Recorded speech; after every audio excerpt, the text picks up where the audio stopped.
బాగున్నారా అందరూ? మనము పాటలు రాసినటువంటి రచయితల గురించి తెలుసుకుంటూ ఉన్నాం. వారు రాసినటువంటి పాటల్లో ఉన్నటువంటి అర్థాలు తెలుసుకుంటూ ఉన్నాం.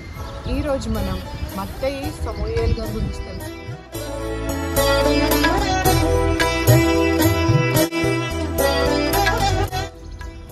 మత్తయి సమూయేలు గారు 1888 జూలై 15వ తారీఖున తూర్పుగోదావరి జిల్లాలో ధవళేశ్వరం అనేటువంటి ప్లేస్లో ఆయన జన్మించారు.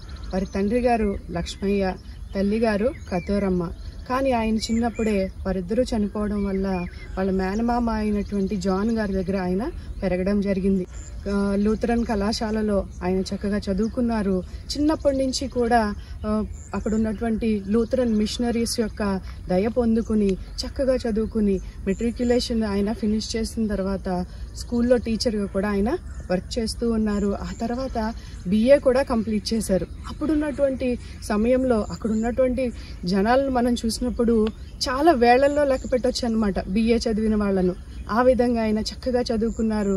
టీచర్ ట్రైనింగ్ కూడా ఫినిష్ చేసి లూథరన్ స్కూల్లో ఆయన ఒక హెడ్ మాస్టర్గా రాజమండ్రిలో ఆయన 10 years వర్క్ చేశారు.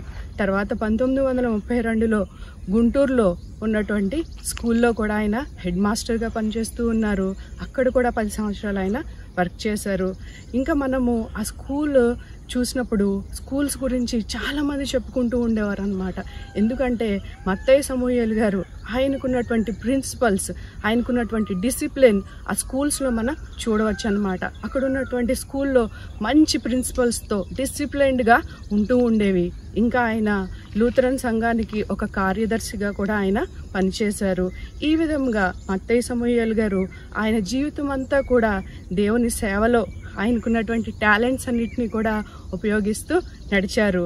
ఇంకా ఆయన రాసినటువంటి పాటలు మనం చూసినప్పుడు 50వ కీర్తన, దేవా నీకు స్తోత్రము ఈ రాత్రిలో నీ వెలుగు దీవెనకై అని మనం ఎక్కువగా ఈవినింగ్ టైము మన ప్రార్థనల్లో కూడా లాస్ట్లో పాడుకుంటూ ఉంటాం ఈ పాటను. ఈ రోజంతా మమ్మల్ని కాచి కాపాడారు, థ్యాంక్ యూ లార్డ్. ఇంకా ఈరోజు చేసిన పాపాలన్నిటినీ కూడా క్షమించండి, మీరు నాకు ఫర్గివ్నెస్ ఇవ్వండి అని ఈ పాటలు మనం చూస్తూ ఉన్నాం. దేవా నీకు స్తోత్రము ఈ రాత్రిలో నీ వెలుగు దీవెనకై కావుము నన్నిప్పుడు రాజుల రాజా ప్రభు రెక్కల నీడలో. మత్తయి సమూయేలు గారికి ఆంగ్ల భాష పైన తెలుగు భాష పైన చాలా పట్టు ఉండడంతో ఎన్నో పాటలకు ఆయన అనువాదం చేశారు. మనం చూసినటువంటి 411వ కీర్తన అది కూడా ఒక అనువాదమే. సారా యాడమ్స్ గారు 180 సంవత్సరాల క్రితం రాసినటువంటి ఈ పాట nearer my God to the, ఈ పాటను ఆయన తెలుగులో ట్రాన్స్లేట్ చేయడం జరిగింది. ట్రాన్స్లేషన్స్లో కూడా చాలా రకాలు ఉన్నాయి. ఒకటి పదానికి పదంగా ఒక ట్రాన్స్లేషన్ ఉంటుంది. ఇంకొకటి పాటను పూర్తిగా అర్థం చేసుకుని పూర్తిగా పాటను మరలా తెలుగులో ప్రజెంట్ చేయడం అన్నమాట. అయితే మత్తయి సమూయేలు గారు రాసినటువంటి 411వ కీర్తన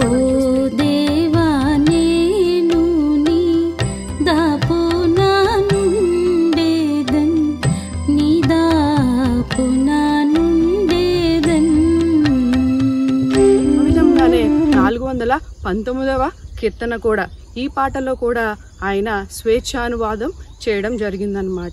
ఈ పాటను రాసినటువంటి చార్లెస్ వెస్లీ గారు 250 సంవత్సరాల క్రితం రాసినటువంటి Jesus lover of my soul, ఈ పాటను ఆయన తెలుగులోనికి యేసు నా రక్షక అనేటువంటి ఈ పాటను ఆయన రాశారు. యేసు నా ఆత్మరక్షకుండ నన్ను వాసిగా నీ రొమ్మున నుండా చేసియు జల రాసులను నీవు తీసివేయుము, మోసముల ద్రోసి యేసు నాయాత్మ రక్షకుండ నన్ను వాసిగా నీ రొమ్మున నుండ. యేసు నీవే నాకు సర్వము, నీదు దాస జనుల లేవనెత్తుము. నీ సుబలమిమ్మో యేసు రోగులకు, వాసిగా జీకు వారలను నట్పి యేసు నాయాత్మ రక్షకుండ నన్ను వాసిగా నీ రొమ్మున నుండ. ఈ విధంగా ఆయన 15 పాటలకు ట్రాన్స్లేషన్ చేశారు, అనువాదం చేశారు. ఇంకా మన కీర్తన పుస్తకంలో ఉన్నటువంటి 5 పాటలు ఆయన రాసినట్టుగా మనం చూస్తూ ఉన్నాం. 601వ కీర్తన, వందనంబొనర్తుమో ప్రభో ప్రభో. ఈ పాటను మనము సంవత్సరము అయిపోయిన తర్వాత నెక్స్ట్ ఇయర్లోనికి వెళ్తున్నప్పుడు ఈ పాటను ఎక్కువగా పాడుకుంటూ ఉంటాం. పాత సంవత్సరంలో మీరు ఇచ్చినటువంటి బ్లెస్సింగ్స్ అన్నిటి కొరకు మీకు వందనాలు ప్రభువా, మేము చేసినటువంటి తప్పులను దయతో క్షమించండి, నూతనముగా మమ్మల్ని నూతనముగా చేసి మమ్మల్ని నెక్స్ట్ ఇయర్లోనికి పంపించండి అని ఈ పాటను మనం పాడుకుంటూ ఉంటాం. ఎఫెసీయులకు రాసిన పత్రిక 4వ అధ్యాయము 23-24 వచనములు ఆధారంగా రాసినటువంటి కీర్తన ఇది. ఇన్ని నాళ్ళు ధరణి మమ్ము బ్రోచియు, కన్న తండ్రి మించి ఎప్పుడుగాచియు, ఎన్నలేని దీవెననిడు నన్న యేసువా, అన్ని రెట్లు స్తోత్రములివిగో. మా సభలను పెద్ద చేసి పెంచుము, నీ సువార్త చెప్ప శక్తినీయుము.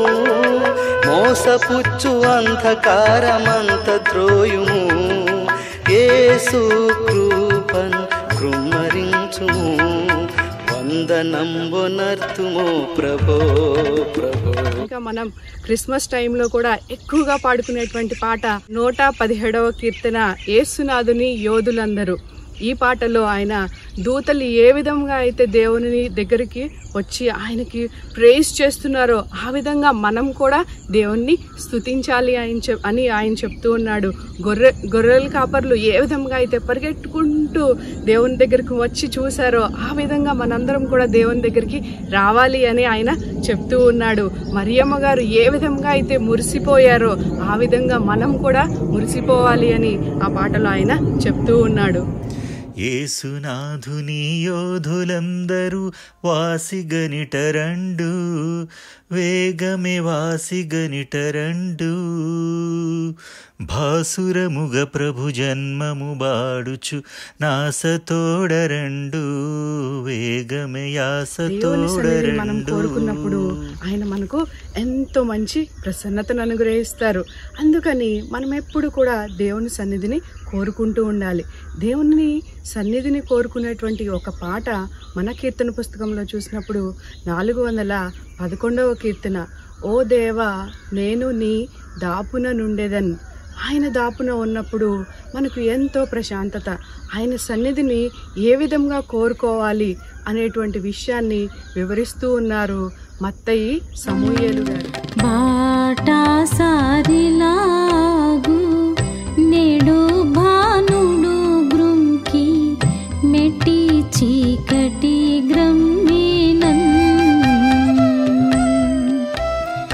నేటి విశ్రాంతికిన్ జోటు బండాయైనన్ మాటి మాటికి గలలో సూటిగా నిన్ను దలతో ఓ దేవనేను నీ దాపున నుండేదన్ నీ దాపున నుండేదన్. రెండో చరణంలో ఆయన చెప్తూ ఉన్నాడు, ఆకాశ మండల మార్గంబునెప్పుడు నాకీపు చూపించుమి.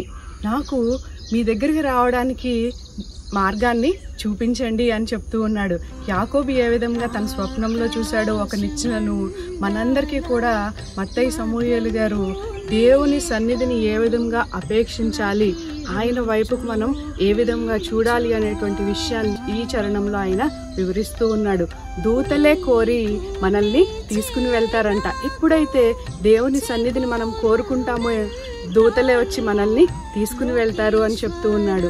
3వ చరణం మనం చూసినప్పుడు భీకరమైనటువంటి ఆ రాళ్లనే ఆయన ఒక సన్నిధిగా, అయితే యాకోబు ఏం చేశాడు, ఆయన తల కింద పెట్టుకున్నటువంటి ఆ రాతిని అక్కడ ప్రతిష్ఠించి దేవుడు ఈ ప్లేస్లో ఉన్నాడు అని చెప్పి ఆ ప్లేస్ని బేతెలు అనేటువంటి పేరు పెట్టి అక్కడ ఒక దేవాలయము తను నిర్మించినట్టుగా మనం చూస్తూ ఉన్నాం.